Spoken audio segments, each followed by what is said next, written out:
Welcome back to another episode of the Real FFL podcast, Working Title. I am your host, Coach Merles, owner of the Assateague War Turtles. Ooh. This time around, I'm not joined by the owner of the Dingoes. He's out today, so I brought back Andy, owner of the Chinko Teague Chevro Trains. How you doing today, Andy? Good. It's good to be back. Great. And we have a new guest, another member of the league, the guy who was the topic of a lot of controversy. We talked about it on the last podcast. Yeah. Handing out juicy salaries left and right. He has the top two highest paid wide receivers in the league. Of course, we're talking about the one and only Grizz, the owner of the Wichita Blinking Lizards. Yeah, good to be here. I'm excited to join the podcast and talk about my two premier wide receivers today. Let's just ask him straight up. Did you? What the fuck were you thinking? No. Did I maybe not see that the bid had been adjusted as high as it was? Yeah, I did not notice that. Did I want to come in late for Calvin Ridley? Absolutely. Allegedly. I made a mistake. I'm gonna live with it. I feel fine moving forward though. It's a big name player here. The next 3 years we're gonna do big things together. So was there an actual lag with clicking the button, or did you just see him up and you were just like, I'm gonna win this guy? You hit it and then you realized, oh wow, I didn't think it was possible for someone to go that high. No, that's exactly what I did. Okay. It was no lag. I was like, all right, I'm gonna make a hot play here at the end. I'm gonna let this bid get up there, and then I'm gonna swoop in, and then I'm gonna spook him. I actually just spooked myself completely. Yeah. You spooked him. We were laughing because you literally hadn't put a bid in the whole time until it hit that like. I thought that was a hot strategy. Just come in late. Insane amount, and then you just kind of auto clicked that. Yeah, everyone thought I made a mistake, and I did. But it wasn't a technical mistake or a glitch. I didn't see that bid get jacked up. Yeah. So he's on my roster now, and we're going to move forward with it. To be fair, he is the number one receiver right now in fantasy. And there is a lot of belief that with the new GM coming in that Julio Jones will be on his way out. He's right. 31. Now with that, they think Matt Ryan's going to be on his way out. Now if they bring in a rookie quarterback or an old veteran, if they bring in Ryan Fitzpatrick, you're golden. Yes. Mm-hmm. They bring in Dwayne Haskins.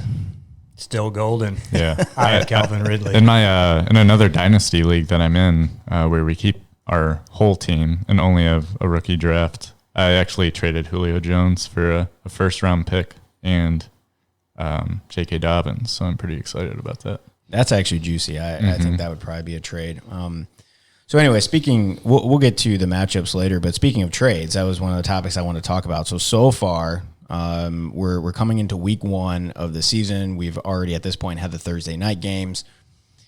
We have only had one trade so far, and that was me and Drew before the rookie draft. I took Drew's first round pick next year and his second round pick, and he moved up in the draft, took my number 3 overall.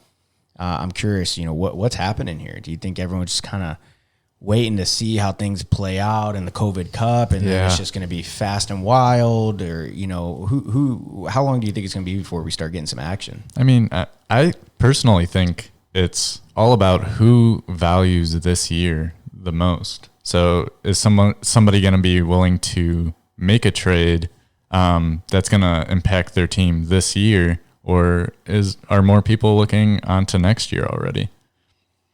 Yeah, I think that's a fair take. And I think the other thing is going to be the salary cap. I mean, that's different than most leagues. And I think that, like, looking at some of the teams who has space and who wants to open up some space for next year. Right. So, I mean, there's one with, I think, like $9 million cap space. So, like, do they want to make a move and open that up? I think it's who is that one? Dillon Panthers. So, like, do they want to make an adjustment? Do they want to move somebody?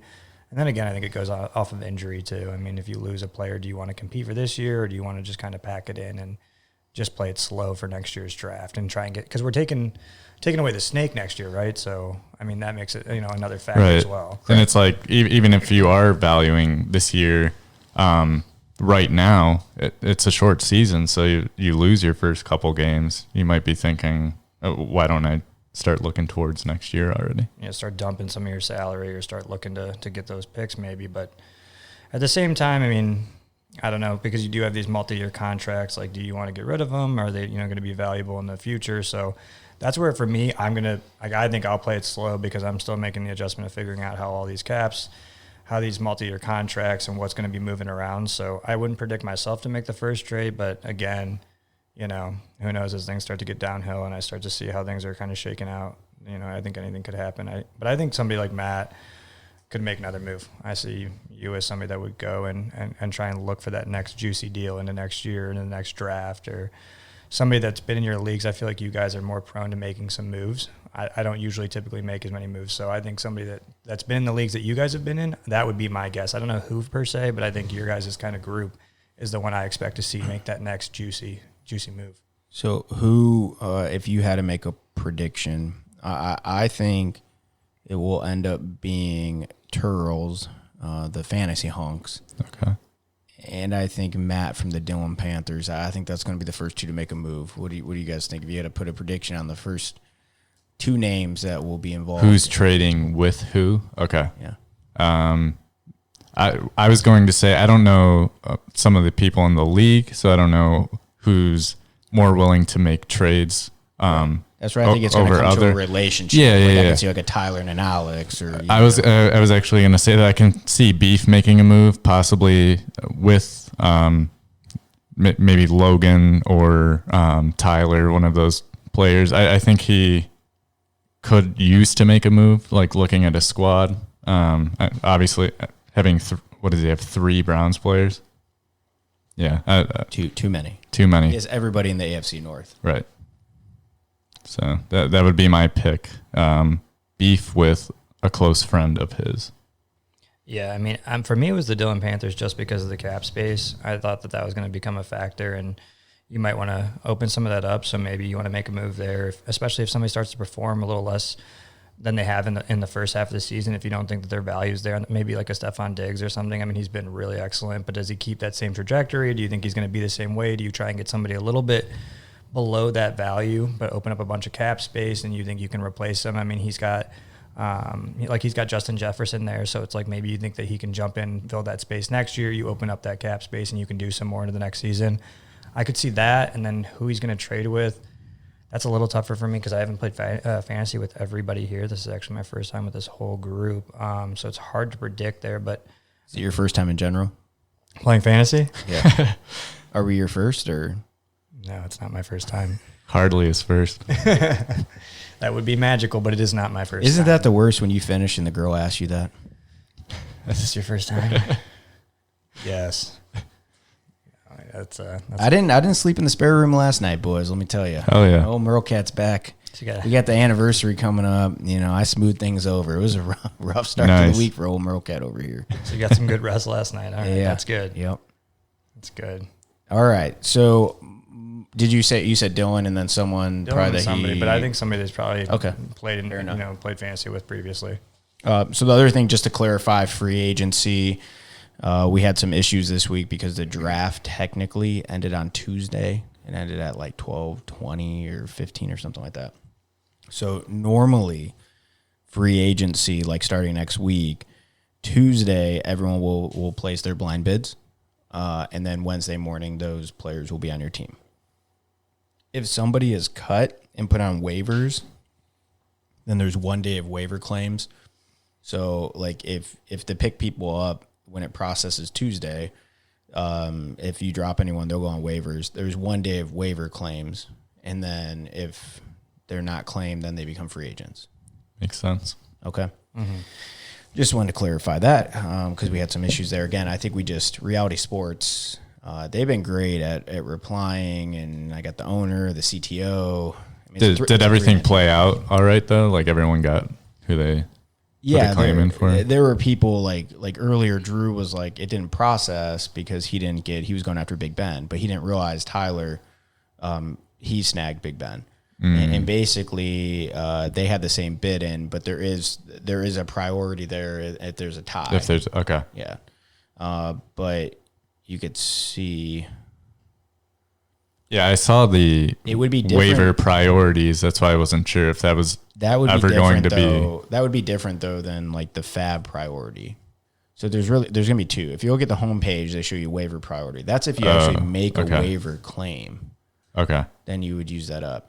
Fab, it basically would have been normally it's gonna go by like it would have been record, and that's a whole different order, right? In case there's ties, and then so like Tyler won that, so he should have gone to the bottom from winning that. Mm-hmm. So if he tied with someone else, like me next week, like I should get that. Right. Is how that would work. And that makes sense. That's a standard system there. Right. ESPN does it the same way, but the site and everything, you're on the homepage. I mean, it's cool. Like the site's like old school. Like they definitely, from a design standpoint, could make this like look a lot more modern. But in a way, I kind of like that. Yeah. It reminds me of the old school. Yeah, definitely. When fantasy football like first got onto the internet, and it wasn't the guy down the street walking down and handing you the printed out scores, or in school handing them out to everybody. You might be too young to realize that, but I mean, some of the better looking layouts are some of the worst like sites to use. I'm on one that it like looks really nice, but it's, I don't know. There's a ton of things. I can't even remember what it's called, but there's like a ton of things that go wrong in it. So. Right. So I like, you got all the standings here. You can see the contracts. We got the matchups. I see all the transactions listed. I got my player news right here. I got the draft order for next year. Like there's so many things to like know, like so much data here that we can look at. I can click on teams and see their rosters, and just everything is it's easy to find. And there's so much data that's being collected and stored. And I think over time, when there's a lot more things happening, that's going to be super helpful to see all that stuff. Yeah, I think the biggest thing for me was just like playing around with it for a little bit in the beginning, just because like moving your players into the positions, and then like if you're going to release somebody, is that going to automatically prompt you to, or if you're going to pick somebody up, are you going to just drop them, or is that going to be something that you have to drop them like preemptively? After you mess with it a little bit though, it is actually pretty user friendly. It's really not bad, and like you said, I think there's a lot of data here. I think you can use the system way more than I do with like my different apps that I've used it in the past. So I think now that we've done a little bit, and after we've overcome these weird challenges that were bizarre in the beginning, I think that the site's going to be really nice for us moving forward in the long run. Is there an app for this? Like a phone app? I was wondering that too. I've been just doing it on I've been like just looking it up with Safari or whatever. Because my other leagues, I'm like 95% of what I do, I use my phone for. Me too. So that's what I was thinking, the same thing. And then it's like all of a sudden you're doing something and it's Sunday and somebody gets hurt, or you have to make an adjustment or move somebody. Like, do you have to just log in on your phone, or is there an app for it? Because that'd be super nice. There is an app, but it doesn't. It's kind of clunky. Like you can see things. Yeah. And I think if you wanted to like hop in to look at live scores, I think it would be fine for that. But that is one of the, like, if you look at their app on the App Store, the reviews are really bad. Yeah. Okay. So it's definitely not. I mean, the good thing, like, not the good thing, but how you can look at it though is then everyone doesn't have access to an app. So it's not like you're really at that much of you're not at a disadvantage, because it's not bad to log in if you have your stuff saved. Right. Yeah. I mean, you can still though, like, I think I can change my lineup. So I'm in here now. Yeah, I was gonna say, as long as you can do like the most basic things, like you set go to your the lineup. scoreboard. The scoreboard's all listed there. Yeah. I can see the live scoring. If I go to my team, I see who my starters are. There's a drop on. Yeah, I don't know about maneuvering the. I don't know about like changing your lineup. So you still might have to do that via like the actual, just going to the website, which their website works fine on mobile too, though. Okay. Like when I've gone in, I've done everything that on there. I mean, Alex did the rookie draft on mobile, and it worked. But look at his team. That's true. That's true. So the final thing I want to touch on before we get into the week one preview, obviously another thing that's been brought up, everyone's talking about it, Antonio Brown, the guy that won't go away. Right. Apparently, the funny thing with Antonio Brown, I have Le'Veon Bell in another league, and Le'Veon's like 28, And I think, in like what I've seen, he was in New York. Like, they're just god awful. Right. Like, I think arguably they're worse than the Browns team that didn't win a game. Mm-hmm. They're really, really bad with a horrible coach. Maybe worse than Hugh Jackson, as crazy as that is. So, if you actually watched him when he was playing, he did not look washed up at all. He was breaking tackles every single run. You know, he still has it. He just went to the Chiefs. We'll see how that plays out. But everyone's just, he's washed up. He can't do anything. Right. But Antonio Brown, 32-year-old receiver who hasn't played in 2.5 seasons, everybody's like, oh, we got to get him. We got to put him on. Yes, someone actually, Draga actually just dropped Le'Veon Bell in our other league. And, I mean, I swooped up Antonio Brown as soon as he became available in our free agency. So, right. Which, by the way, for the record, I said it in the text message to Andy here. They haven't added him to Reality Sports yet. Their policy is they add people who are actually on teams or that actually played in the past year. Which I think that makes sense. Correct. Like, but if they randomly like added him right now, because after the normal free agent process runs, it's first come, first serve. So like if you go right now and you try to sign somebody, you'll get them automatically. They'll be on your team. Okay. So if they randomly add Antonio Brown to the system after all this, that's where I said I'll reverse that. Like I'm going to hold him to make sure that it's a blind. Mm-hmm. Everyone has a chance to put in their blind bit, which gets us to the point of what do you think plays out there? It seems like the Seahawks are the team that everyone's talking about. It seems like that's a done deal. I believe he wouldn't be eligible until week 9 because he had an 8-game suspension. So I think. Yeah. So next. Well, we're in week 7 right now. We're about to complete week 7 this week. Right. So he would become eligible to sign next week. Following week. And then play week 9, I believe, because it was an 8-game suspension.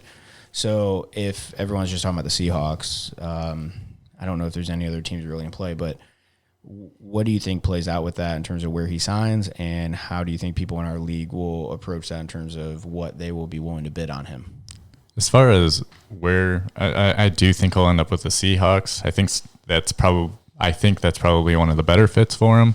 I heard some other teams were in talks with him, but I don't see him going anywhere that he's not going to be in contention, so he's not going to go to some scrub team.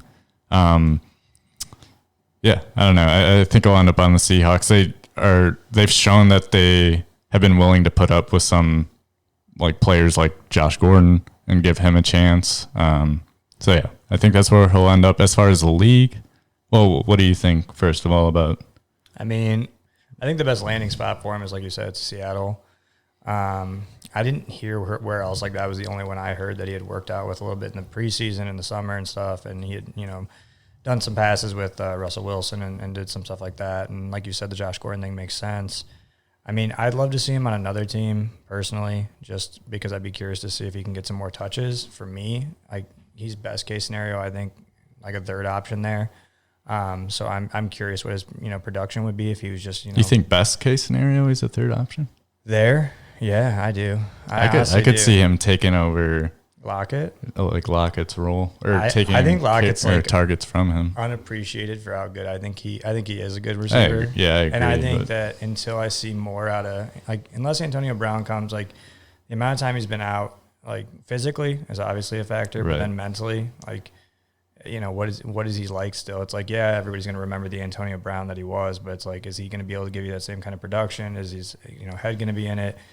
Does he know the playbook and the plays and how quickly he can get up to speed? Do they still have a bye remaining in the number of weeks we have left? I don't know. I'd have to check. I don't know. So what's he going to bring? And Seattle already had their bye. Yeah, I was going to say. So that's a factor too, because then you're going to at least get more weeks out of him as far as what you can get in our league. But I don't know. I'd like to see him somewhere where he'd get more touches where they need a receiver. I mean, even in Miami would be kind of spicy. Just and keeping in mind it's prorated too. So if it's week 9, whatever you put in is going to be even less. That's true for those games. So you figure if you put in 10 million, you're looking at 8 weeks left of him. So you're basically half of that. So you'd be around 5, slightly less than 5 million cap hit.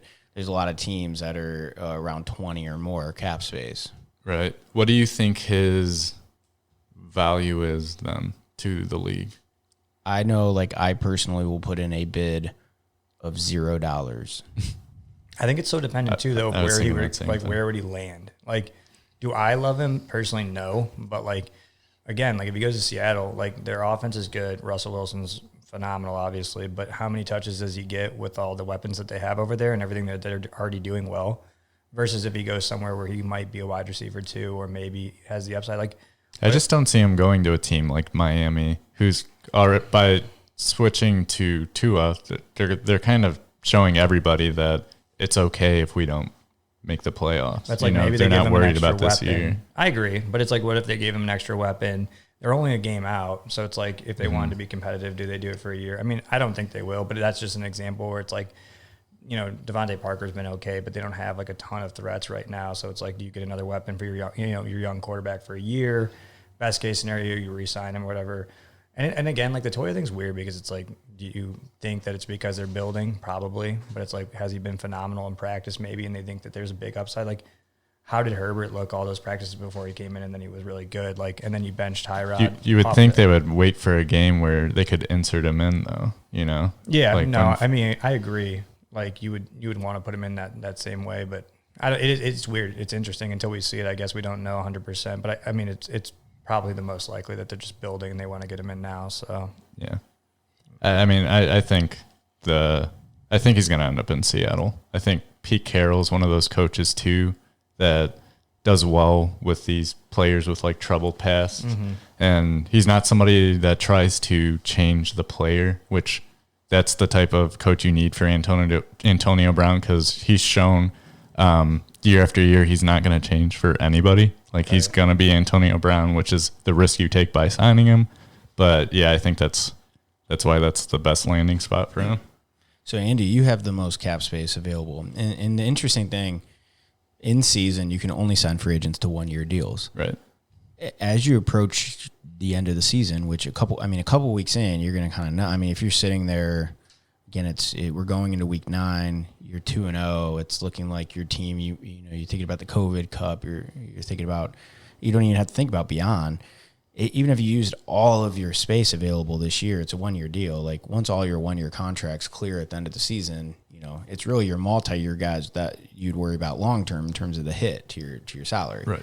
So if you were sitting there with you're around 35 mil, and Tyler's also around that mark, like you guys could make serious plays. And even if it was completely pointless and he didn't do anything, like who cares? He's going to be off your team in a couple of games anyways, and you'll be into the offseason. So unless you had, if there was another free agent like this, if you get that late into the season, is there going to be like a free agent that pops that is so hot that you need that space to go after? Maybe, but that might be the thing that people are weighing too. So you might see a $15-20 million offer because it's like, why not? Or not to show everybody's like hand, but also even if you are 0-2, or what'll be one game will happen before he's available. That's right. I 1 or 2 games. So say 2 and you're 0-2 and you're already starting to think about next year. Maybe you still put in a bid for this guy and use Antonio Brown as like trade bait pretty much. Right. So I don't know. We'll see. Like someone getting in there, huh? Thanks for offering us some, by the way. Grizz is drinking a bang. yeah. Yeah, Like I'm over he's here just- like he's just shaking. shaking. Because Yeah. You We're guys both are over here just tweaking the whole time. like I told you, I'm like for my podcast for my other league, I'm usually like 5 Bud Lights in before we start, so it's a completely different vibe. Right. If you're wondering why my voice is so smooth and clean and crisp, it's because I'm about 3 bourbons and these 2 jackasses are drinking Bang energy drinks over here. Just look like they're both about to explode, and their hearts are about to give out. But both of us are like our legs are just shaking. I know. Yeah. But as long as you're having fun, Matt. That's what it's all about, Andy. Do you want some? No, I'm Okay. fine. I'll have to That's right. leave You and guys get a all- cup. And Yeah, you guys always tell me no. Yeah. I don't have any cups in here. Okay. that was all I had in terms of league news as we head into week 1 of the season. Things are real. The chase for the COVID Cup kicked off last night with the Philadelphia Eagles and the Giants. Yeah. That's how I imagined it would go. Quickly, are we getting a belt or something? Did you say? This season, you just win the money. Winner takes all. So you're not really a champ. You're not really a champ. Not really a champ until next year. Then you will have a championship belt, and that is really where our league becomes. Should we get a little like COVID Cup trophy or something? I could see it being like a paper printout certificate. like you got. I'm just saying, like if the only ambition, because it's like the $25 buy-in from everybody for this year, yeah. It's like what? Like it's not a substantial amount that what I winning. could do. I could take my 2020 Lorain County Coach of the Year plaque. There we go. And we'll clean it. We'll shave the name and everything off, and we'll just put the real FFL COVID Cup champion, and we'll put the name of the winner. That's high value. And we will give that or you to the just champion. I almost rather have the one that just says Matt Earl's Coach of the Year. I think it's funnier. Yeah. We'll just add in my record. Yeah. 0-14. It's going to reflect your record next year, too. True story, by the way. I was voted as Coach of the Year. High honor. Congratulations. The other coaches felt so bad for how pathetically bad those kids are at sports that they gave me an award. I mean, at least they recognized the pain you went through. Fair. And the 2 schools that voted for me were Elyria Catholic and First Baptist. Those Christians, man. I have the Christian vote. Yeah. Christian vote. Praise the Lord. It goes a long way. So as we go into week 1, we'll start with the first matchup. We have the Dangos. Logan's shitty team name against the War Turtles, a real team made with real men. What do you guys think as we're previewing this matchup? You know, who do you think is going to take this one? What are some things that you want to call out? First and foremost, obviously, I have Michael Thomas as of now on Friday at almost 5 o'clock. They're saying he's a long shot to play. So I have Traquan Smith in there. Do you have it? Oh, yeah, Fells. Overall, I don't know. You go first. For me, I mean, even with Matt having Michael Thomas out, I just like Logan. I mean, he's got Jonathan Taylor out, and then he's got Ingram, who's kind of a backup. He's got a bye as well, so he can't go in. And then he's got Mark Andrews out, and then he's going to have to play Joshua Kelly at running back. He just hasn't, I guess, changed his lineup yet. So it's going to be Josh Jacobs and Jonathan Kelly against Chris Carson and Kareem Hunt. Is he playing Fells at tight end then? That's what it looks like. I think that he has to go too far down his bench for me to get up there and compete enough to overcome it. I mean, Michael Thomas being out, if he does sit out, which it looks likely, that's a big loss. But I think this week, the War Turtles, they take the win here. I just think there's too much firepower. I think matchup-wise, he obviously has a quarterback, right? Kyler Murray's number 1 quarterback against Cam Newton. Cam, you're 100% relying on if he can get those rushing touchdowns, really, going against the Niners. So I would say he has the edge there. Yeah, I think that could be a big game for Cam. What'll this be, his second game back since his COVID? And he still put up, I think, 18 last week. I was actually looking at your teams backwards. Yeah, I like the War Turtles in this one. I think Kareem Hunt's going to have a big game. We could see a pretty big game from Galladay as well. I'll take the War Turtles by 10 points. Yeah, I think even maybe by even upwards of 15. I just don't like what Logan has for this week. And I like his team. I just don't think that all the backups that he has to go. And I think that Matt has nice matchups. I mean, Kareem Hunt against Cincinnati, T. Higgins against the Browns. Right. I mean, there's opportunity there. Galladay against Atlanta. I mean, you've got Carson going against Arizona. Their defense isn't super strong. I mean, I just think that Matt's got good matchups, and then Logan having to go to the bench so heavily is just really tough in week 1 for us, or week whatever this is in the actual NFL. So just a lot of question marks on Logan's team, even halfway through the season too. So. Oh boy! So you're saying Logan has the worst team? Do we all agree on that? I mean, he's not here today, so yeah. Right. The fuck. I graded his team F. All right. Now that we're dishing out Fs, I'm giving them an F. Yeah, we just dish out. Moving on. The Wichita Blinking Lizards against the Dillon Panthers. Obviously, we have some data here because, unfortunately for Grizz here, Dillon Panthers had 2 players go last night. You see, you're sitting there before that game. You see he has Boston Scott and Sterling Shepard. I felt fantastic in his lineup. Mm-hmm. What a game! And you're thinking, dude, this guy has nobody. Like, I'm thinking week 1, I'm feeling great. Right. Real quick, did you guys watch that game? I did. Yeah. See, that was a game I had no interest in watching. I don't know. I didn't either, but I was just like, I don't really have anything, and so I had it on, and I flipped back and forth a little bit, but he was watching the presidential debate. I was watching these 2 go, and I was sitting there just shaking my head because for me, those 2, Boston Scott and Sterling Shepard both going up for 17. I mean, it was killing me last night. Yeah, for me, it just seemed like a good opportunity to just act like I really wanted to watch the game, but I was going to pass it off to Ben and let her decide what she wanted to watch that night. Fair enough. So Boston Scott drops a 17. Sterling Shepard drops a 17. I would say getting 17 from your flex, you'll take that all day. Getting 17 from your RB2, you take that all day. So one thing I am noticing, I need to look at the calculations compared to my other sites. Are they not doing decimals here? Are we whole integers? I don't like the whole, yeah. Is that actually how they're, because I'm looking at the rushing yards and receiving yards, or did it come out perfectly? Like, I haven't looked at. Because the projections. I think all the projections are like that too, though. Yeah. I think it is no decimal. You think we're whole? Let me look at the commish settings to see. If we can change that, I'm all for it. Yeah. I mean, that's. Because then you can run into ties and no. We do decimals and we had a tie too. So it we go. Do you guys go 2 decimal points? It does say game tiebreaker allow ties, or we can use tiebreakers. Being decimals? I was gonna say, was it decimals or the bench? No, you would do the tiebreaker. You can choose what you could choose what it is.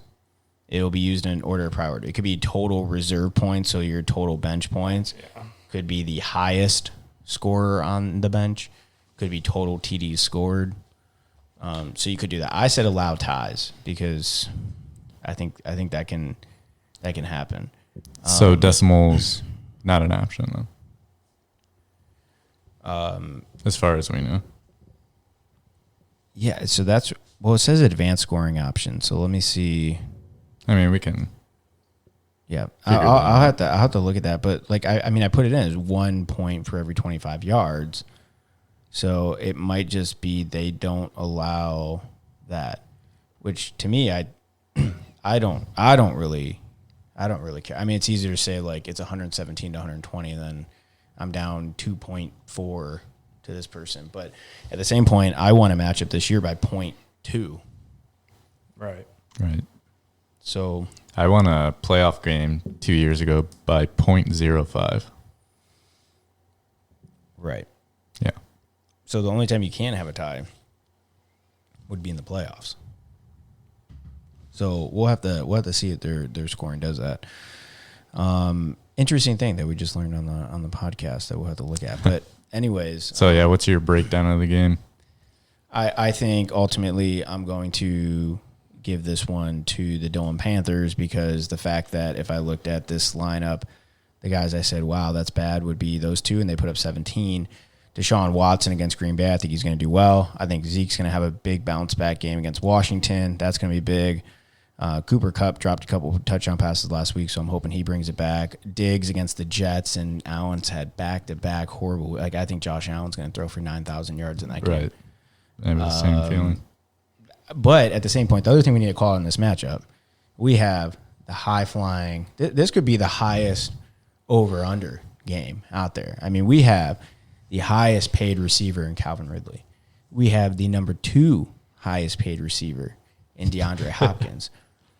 Grizz has 2 of the top 10 highest paid players in the league on this explosive offense. He has Ridley, Gurley, Matt Ryan. He is tied to the Falcons, and they are against the Lions. This matchup is juicy. Mm-hmm. This could be, I could see the over-under on this matchup. These guys, like, it wouldn't surprise me if Dylan has the most points this week and Grizz has, like, the third most points this week. Yeah, I could see that. But, yeah, you're going to make these guys into divas throwing that much money at them, Grizz. Right. Yeah, it's risky, but I think it's going to pay off. I think we talked about it a little bit before. What do you guys think on the over-under for my two superstar wide receivers on the 40 points this week combined? They both average 20 a week, so 40 points combined for Ridley and DeAndre Hopkins. I would take the over. Yeah, I would also take the over. Neither of these are going to be games where they're going to be throwing the ball all game long for both games. I don't see a blowout happening by either one of their teams. Seattle, Arizona, which got flexed to Sunday Night Football too. So right. It'll be a fun game. Yeah, so I would take the over on that as well. For the matchup, before these games happened, I would say that I'm worried about Boston Scott. I'm worried about Sterling Shepard. Now my only concern on that team really, besides a Will Lutz, would be how many points? Cooper Kupp, and I just don't think your team's gonna have enough. I know that the big pickup in the past day or today has been Giovanni Bernard. I don't think he's gonna have as big of a game as most people are thinking. So what do you think points wise there? If you had to predict on Bernard, What are we putting the over under at 10? 12. 12. I would say I'd put it at 10. I don't know, for a flex guy that's a backup running back. Has he ever scored? Chris is like, it's 12. How many? It's 12. It's gonna be 12. How many? I honestly, the fact that he's playing Cleveland is also just a factor. Yeah. For me. And I love the Browns. All right, so Gio Bernard 6, 7, 8, 1, 1 last week 11.8. I think the over under is 10. But that's with Mixon in. Right. And I agree. Okay. But that's the only reason. I would never say that if Mixon was playing, I wouldn't be putting Let's him put in it my at 12 lineup. then. Let's put it at 12. I mean, my hopes is that the Browns are going to be up 10-0 right away or get a couple touchdown lead on these guys. We'll see, but if that's the case, they're going to be there. You might see another game where Joe Burrow throws the ball 68 times. That's fair. Yeah. Who's the running back behind Gio Bernard? I don't know the answer to that. Samaji P. Ryan. I've talked about Michael P. Ryan. Might as well talk about Ryan. his brother Samaji P. Ryan. If there's anything I know about the Browns, a guy named Samaji P. Ryan will come out of nowhere and have a 50-point fantasy game and run for 275 yards. And we will say, how in the hell did that happen? So I would say that I think the over-under on Gio, I'd say under 12. And I would even take it further and say I think Samaji P. Ryan scores more than Gio Bernard. I would agree. I think Samaji's going to have the type of game that Philip Lindsay had against the Browns last year. Oh. So we'll see how that plays out. So yeah, I'm looking forward to seeing how that plays out. Samaji P. Ryan. I do like these takes. Book him as my start of the week. So what's you took the Dillon Panthers. I will also take the Dillon Panthers by 15. Yeah, I'm going to have to go with the Blinking Lizards here by 3 in a tight, high-flying scoring matchup. You kick a field goal to win the game. Yeah, a late field goal to win by 3 for the Blinking Lizards. All right, Fair enough. Moving on to our fantasy honks, taking on our friends to the south, the Chincoteague Island Chevrotains. There you go. It's the first time you've gotten the I name just right. realized I've been pronouncing it wrong that entire time. I thought you guys were joking at first, like you and Logan, and I'm like, I think they actually think it's Chevrolet Trains. They made me believe that I never looked at it. I thought it was the Chevrolet Train. So this is what is interesting in this Choo-choo. matchup. You both have your starting lineup in. You both have 9 to play. The projected points on this is Chevrotains 103, Fantasy Honks 143. So Reality Sports thinks you're going to get absolutely plowed in this matchup. I think they're dead wrong. Yeah. This is a huge spread here. Is this the biggest gap that we have? In fact, Turles is projected for the I think he's the second highest. Quickly, Turtles. second highest. Second highest. If you want me to make a logo for you, great. I will do that. But let's get this advertising shit Yeah, out of here. what's that about? He did not pay for that placement for Turles Law LLC. So I think obviously in this matchup, Turles is going to take advantage of Mike Davis for one more game. The one thing to call out here is Aaron Jones, as of now, is a game-time decision. If Aaron Jones does not play, he has to put in David Johnson. That's not terrible, but obviously compared to Aaron Jones, it is. I think CeeDee Lamb bounces back. I think Andy Dalton just comes out and people are going to be like, whoa, wait a second. Well, Maybe against Dallas Washington, I do like them against Washington. Yeah. Tyreek Hill, you just never know with the big explosive games. Darren Waller's a pretty reliable guy. Robbie Anderson, I love that. I can't believe he's only a 1-year contract. Next year in the free agent auction, you better believe your boy's going to be spending some cash money to get Robbie Anderson. Le'Veon Bell's in your starting lineup. We don't know what his involvement's going to be. Yeah, I don't really have any other options this week, just because everyone on my team is on bye. I don't know, just taking that chance. I do think Joe Burrow has a huge game against Cleveland because I think he's going to throw 50 times again. Yeah, me too. So I think my boy T. Higgins is going to have a big game because of that. Juju, obviously, this year's been disappointing, so you don't really know there. And I don't see his bounce-back game being against Tennessee. Mecole Hardman with Watkins being out, the hope is that he can actually get some action going. But last week, I think it was Robinson was the one who got all the looks. Mm-hmm. So you just don't know in that offense. It could be a Mecole Hardman game or it could be, someone else's game. So I think I will go with Turles. I don't think he wins by 40, but I do think that he pulls this out by 15. Yeah, I mean, I would agree. I got to go with Turles here. I mean, Andy, he's got Dalvin Cook out, which is obviously big. And then you said you have Saquon on the IR, right, Andy? Yes. Yeah, so, two big players moving forward. But for this week, obviously you had to go to your bench. And, Le'Veon Bell, that's tough to predict. And Swift, I have him in another league. He's a solid player, but you don't know what you're going to get from him week over week. Against Atlanta, he could have a big game, but I just don't think there'll be enough there to get it done. Aaron Jones sitting out would be helpful. That would be big for you, obviously. But David Johnson's not a terrible backup. He's going to get some production. So I think Turles takes it by, I'm going to put it by like 18. Yeah, looking at Turtle's squad against my, not mostly backup, but definitely concerned. I think CeeDee Lamb could have a pretty big game against Washington. I can't believe you guys didn't talk about Greg the Leg. I feel like he's going to carry me, but no, DeAndre Swift I could see having a big game. Le'Veon Bell, I'm not expecting much out of it all. Like I said, I don't think Juju is going to come back this week. I'm not expecting much from Hardman, but that being said, Chevretains by 68. Trains roll on. The Chevretains pulled out by 68. Okay, moving on to my favorite matchup of the week, the Derby. Portland Thunderbirds versus South Portland. The Battle of Portland. Sea Pigs. We have Portland, Maine, and we have South Portland, Oregon. Is that how they? I just totally had that wrong. I think it's Portland, Oregon, and South Portland, Maine. But anyhow, the funny thing about this, so this is Drew and Bill, and they are heated rivals. It's interesting to me that they start their derby by Bill had the New York Giants defense.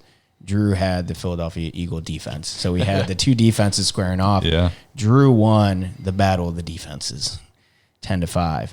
So now we move on to the big boy matchup. Now, Reality Sports has Bill projected to win this 125 to 121. Sorry to interrupt. Are these projections on here like live projections?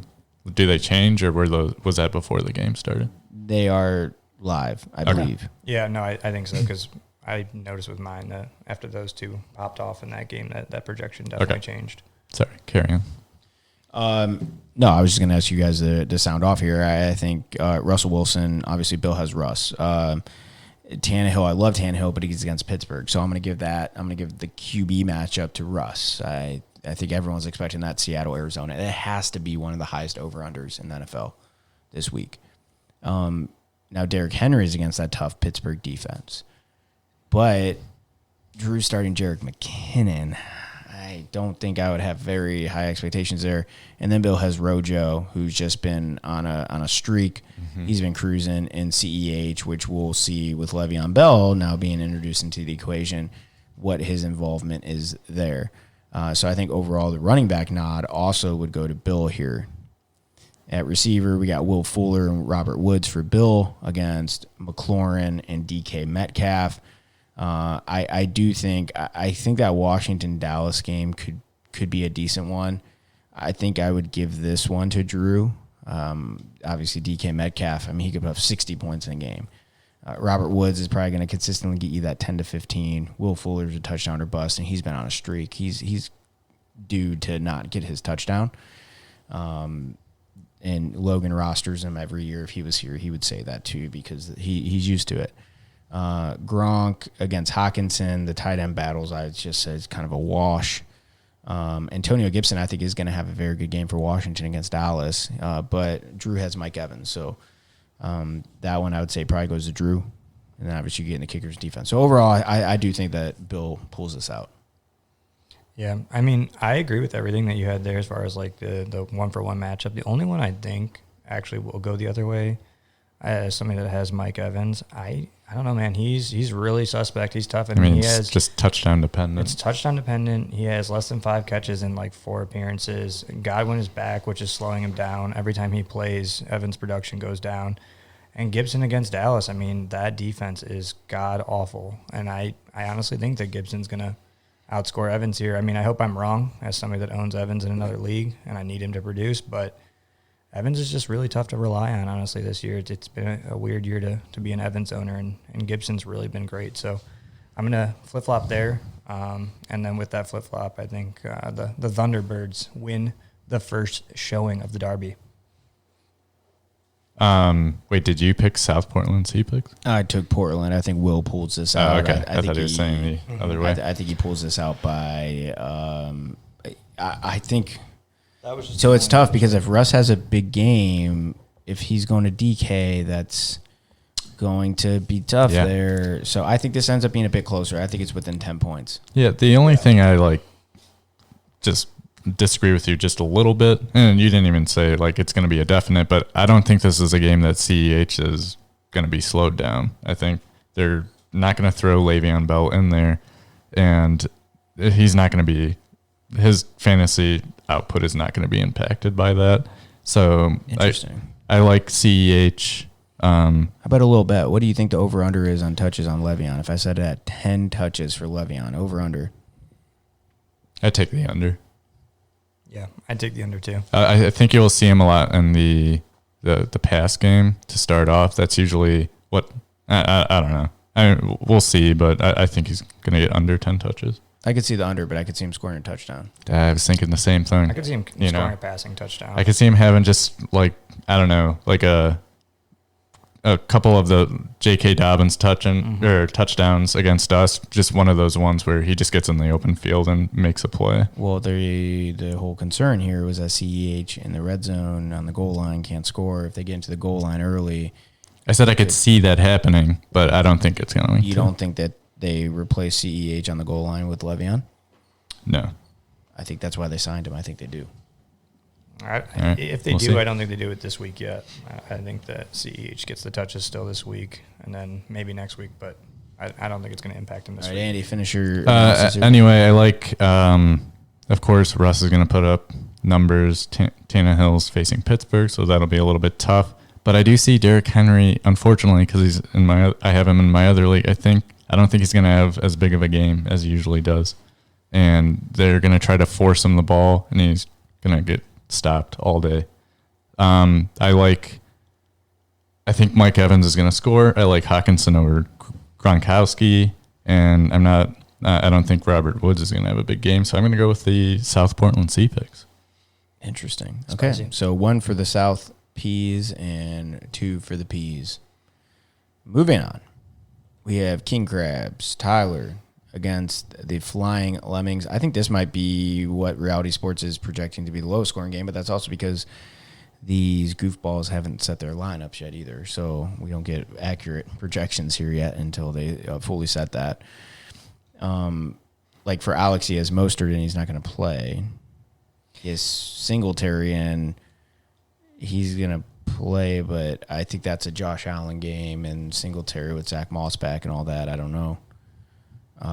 He has Mo Alley Coxon, who's on bye. His next tight end is Trey Burton, who's on bye.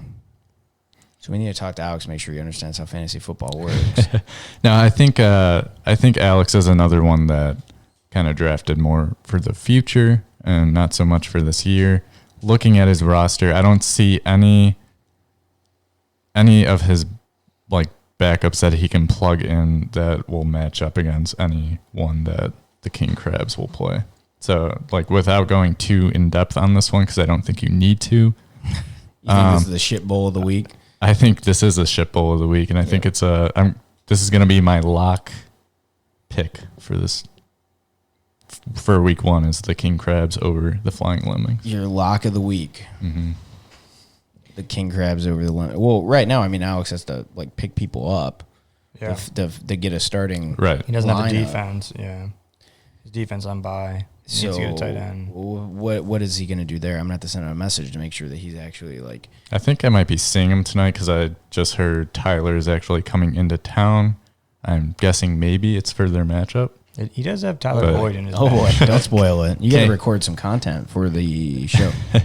Caming. Yeah. So right now I'd say King Crabs because I have no idea what Alex is going to do there. Yeah. I mean, the numbers will change a lot. I mean, once he puts in Boyd, and then if he picks up a defense, and then obviously plugs in another running back, but he's going to have to go deep, and he's going to have to pick some people up. So, I mean, I'm going to go with the Crabs as well. And we are on, which, by the way, because no one else locked it before we go to our last matchup, did you have a lock of the week? So Andy just locked his. Yeah, I mean, for me, the lock of the week, sorry, Andy, but would have to be the Honks. I think, Andy, you got a lot to overcome there. He's got a pretty good team, and you got to go pretty deep. So for me, if Alex makes the right moves, he might be competitive this week. But I think the Honks has a pretty big gap over you here. So I'm going to go with that one for my Just lock to of the mix it up, and because I want to troll Logan, I'm going to put a lock on our game that I whip his ass even without Michael Thomas. Just send a message. Oh, we can lock our own teams, huh? Yep, we're locking our own teams. And we move on to the final matchup. We have the Paradise Polar Bears, the rivals of the Chevrolet Trains, against the Akron Hammers. Now, this one is so the guy who is projected for the most points this week is the Polar Bears, Andy. Fuck them and Bears. You'll notice an interesting thing happening in his starting lineup. No Henry Ruggs. Doesn't even appreciate him. So that's one Send of the, him home where he belongs. That's one of the interesting things to call out. He's also starting drunk drivers. Melvin Gordon's in the starting lineup. So I think he's cleared, good to go. James Conner. I think when you compare Justin Jackson and James Robinson, I don't know. I mean, James Robinson can have a great game. If Justin Jackson continues to get the touches with Eckler out against the Jags, that running back matchup might be closer than people would think. I think also looking at Mahomes versus Herbert there, I think Mahomes is a better. Herbert has been putting up some good points to start. He's going to hit that wall. Mm-hmm.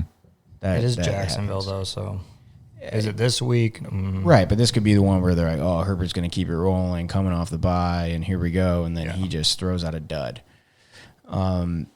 A.J. Brown is questionable with a knee issue. He's in at receiver for the Hammers. Jamison Crowder, we talked about a little bit on the last podcast, but since he came back from injury, he's like top 5 in like every category. Yeah. So obviously the volume's there against Keenan Allen and Devontae Adams. I mean, if those guys are healthy in play, because Keenan had the back spasms, but back spasms are a serious injury. That's a tough wide receiver match. A.J. Brown, since coming back, if he's healthy, he's been lights out, but he's against Pittsburgh, Buffalo. I mean, versus Jacksonville, Houston. I mean, that's a huge factor. I think that's what ultimately swings this. Because then you also have Jonnu, who's been one of the surprises of this year and has shown he could be an elite tight end. Mm-hmm. He's no longer on the injury report. He's good to go. Against Kittle, though, who has been considered one of the top tight ends. So that is a very tough matchup to say either way. Isn't New England like really bad against tight ends too? Well, New England, though, every time he mentions somebody on the other team, he finds a way to shut them down. Like, I'm pretty sure, didn't they shut down Kelsey that week? He talked him up. Mm-hmm. He's been talking to George Kittle that he's like the best player he's like coached or seen. So we'll see how that goes. But Johnu's against Pittsburgh too, so both of them. I think it's not an easy matchup. That's close. And then Tyler Lockett, Brandon Cooks, they're like the same guy. Right. Like Brandon Cooks. It's the Spider-Man meme. The last couple of weeks, 2 weeks, Brandon Cooks has been legit. Mm-hmm. Tyler Lockett, you think he's like an elite guy, but he'll give you the couple of games of elite production, and then he'll give you a couple of games where he's not doing anything. So this might come down ultimately to you got the Cleveland defense against the Bengals or Pittsburgh defense against Tennessee. Coming down to the defense? To me, unless you guys disagree here, I mean, I think it's going to come down to that Mahomes-Herbert matchup and the defense matchup. I could see this being extremely close. I don't think Chris puts up the most points this week. No, I don't see that. I mean, I'm not just saying this because it's the parasite polar bears, but no, I mean, my concern with the Bears here, like you have Keenan Allen, Devontae Adams, and Tyler Lockett as your receivers, all receivers that I don't see getting a ton of targets this week. I don't know. I think if anyone gets the most targets, it's going to be Tyler Lockett, but I think you're going to see more going to DK. Another usage problem would be Melvin Gordon with Phillip Lindsay back. They're more likely to split those carries. I guess you can say the same thing with Justin Jackson. But and if it's a high scoring, if Kansas City gets up, you would think Denver's going to be passing that. Right, so they'll be using Phillip Lindsay. Yeah, so yeah. Everyone here, by the way, talking about targets, Keenan Allen of all the people here is the most likely to get the most targets. Exactly, that's what I'm saying, and I don't like Keenan Allen personally in fantasy. Oh, easy, buddy. He's on one of my fantasy teams in another league. Yeah, I haven't been a Keenan Allen. I've stayed away from Keenan Allen for a couple of years now, and my team has been better for it. But I think James Robinson, James Conner, like I would, if I had to choose one to get more points, I think it would be James Robinson. But you don't know, like James Conner's coming off a hot game against Cleveland, so I don't know. I'm going to give this to the Akron Hammers, depending on A.J. Brown getting a touchdown, which I think if anyone's going to get a receiving touchdown, it's going to be him, because that's a guy you can just kind of toss the ball up to and he'll do the work. Oh, my God. We have breaking news. We have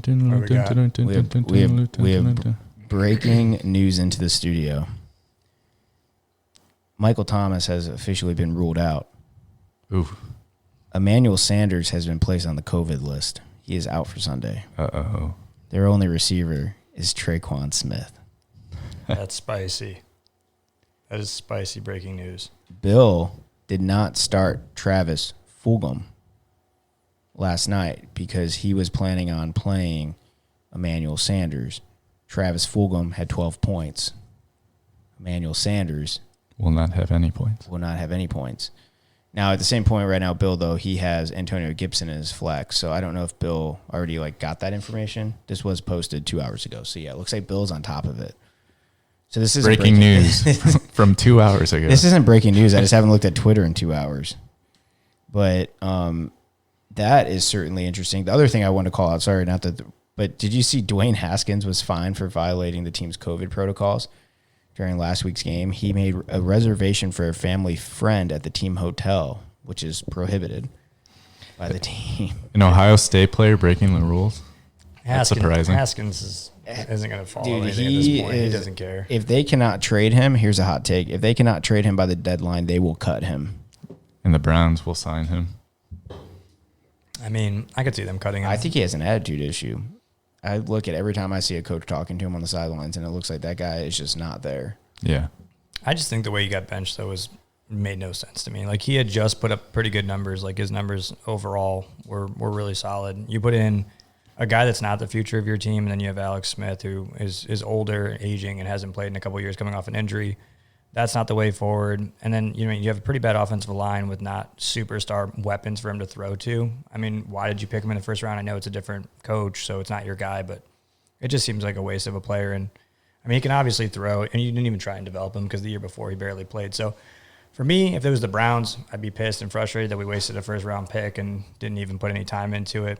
But, if it's not the coach's guy and they don't like him, if he does have an attitude problem, I can see why they'd move on from him and just start the process. But yeah, I mean, there's definitely some concerning things that he was showing, but at the same time, you're right. Everyone was acting like that everyone else on the Washington football team was playing outstanding, and it was like because of Dwayne Haskins, which I mean, they have was absolutely false. Bottom tier offensive line, right? Solid running back, but I mean, not top tier running back. They've got McLaurin, he's good, but they don't have a ton of weapons around that otherwise. I mean, it's incredibly average on the offensive side of the ball, so it's not like honestly, I mean, that's where you look at Baker way more so, where it's like he's got all these weapons and he's not playing nearly as well. He's got a better offensive line. He's got running backs. He's got wide receivers. He's got tight end. So it's like that's a guy that should get less excuses. So, I mean, I understand the frustration there. But with Haskins, it's like, what is he? Not even a full year of games played and gets benched after he threw for like 300 yards and no picks that game against like Pittsburgh or no, Baltimore. I don't know. I mean, I'd be pissed, but his response is obviously terrible too. So. By the way, going back to our final matchup here, the Polar Bears and the Hammers, A.J. Brown is not carrying an injury designation into the game. He is good to go. Keenan Allen also good to go, no injury designation. So in this game, Jonnu Smith also, as I already mentioned, no injury designation. So as we look at the rosters here, all these guys are cleared, locked, loaded. I'm going with the upset here. It's my upset of the week. Colin. Akron Hammers pulls it out, and they go on to 1-0. What do you think, Nate? Yeah, I've got the Bears by plus 10, so that's going to be my take against you guys. I like the wide receivers they have. I like Allen. I like Adams. I like Lockett. I think they're going to put up numbers. I think that the running backs are going to play well. I don't think Herbert has his down week this week. I mean, I think his worst thing is the Cincinnati defense for me is the only spot on his team that I think is a bit of a question mark there. I don't like that at all. But other than that, I do like that team a lot. I think they're going to produce this week. I don't think he's going to fall down. I mean, does he have 144? Probably not, but I do think that he gets the win. I think he does get it by plus 10. So I'm going to take the Polar Bears here in week 1. Did you pick? I picked mine before. I picked the Akron Hammers. Nice. Okay. So our locks of the week are the Asati War Turtles against the Dangos.